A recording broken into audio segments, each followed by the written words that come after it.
Experiential learning is often heard in the field of education. The learning process requires the challenges of new and different experiences.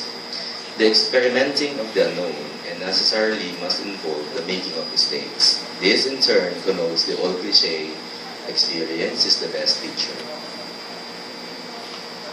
In order for us to understand deeply the process of experiential learning, let us try to take a glimpse at the dialectic construct of the term.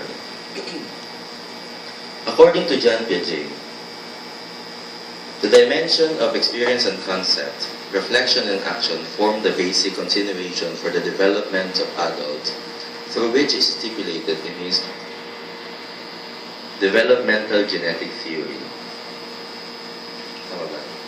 More so, John Dewey states that experience influences the formation of attitude, self-desire, and purpose. In this sense, learning is an active, self-directed process that can be applied in everyday life. He calls it philosophical pragmatism. For Kurt Lewin, learning involves the transaction between the person and environment. The transactional relationship between the person and environment is symbolized in the dual meaning of the term experience, subjective and objective. These two forms of experience interpenetrate and interrelate in a very complex way. This is where social psychology takes place. These ideas, on the other hand, were capitalized by David A. Paul, an American education theorist, whose works primarily concerned with experiential learning theory.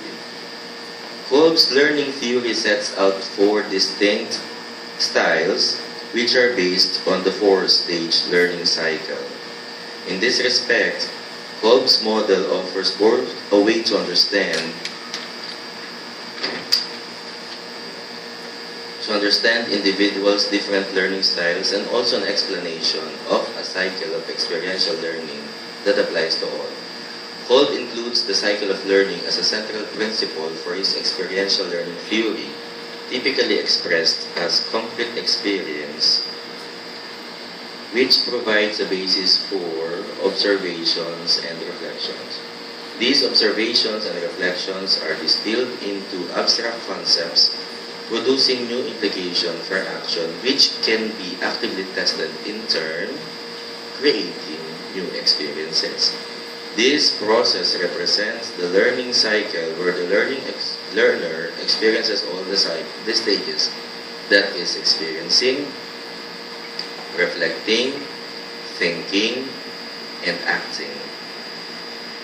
Diverging, the combination of concrete and reflective observation emphasizes the innovative and imaginative approach to doing things, assimilating from reflective observation to abstract conceptualization, pulls a number of different observations and thoughts into an integrated whole.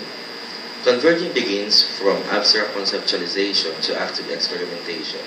It accentuates the practical application of ideas in solving problems, and accommodating instigates active experimentation to a new concrete experience of the learner which solves problems in an intuitive manner, such as discovery learning.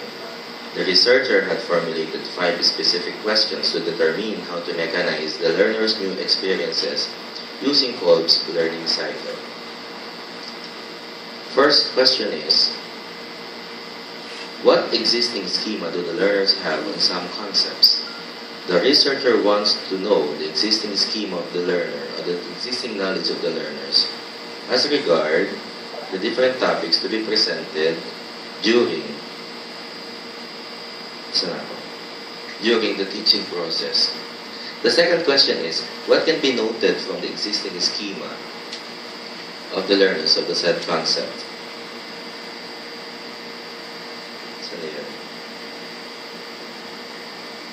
This phase identifies the different definitions of the topic from the different sources.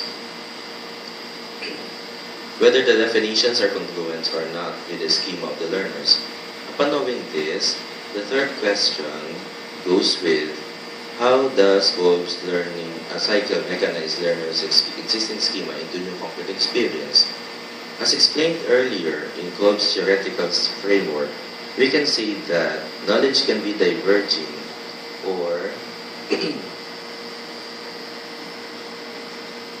converging or assimilating or accommodating. After this, the fourth question will arise. What conceptual as well as theoretical implications can be drawn from Kolb's learning mechanism?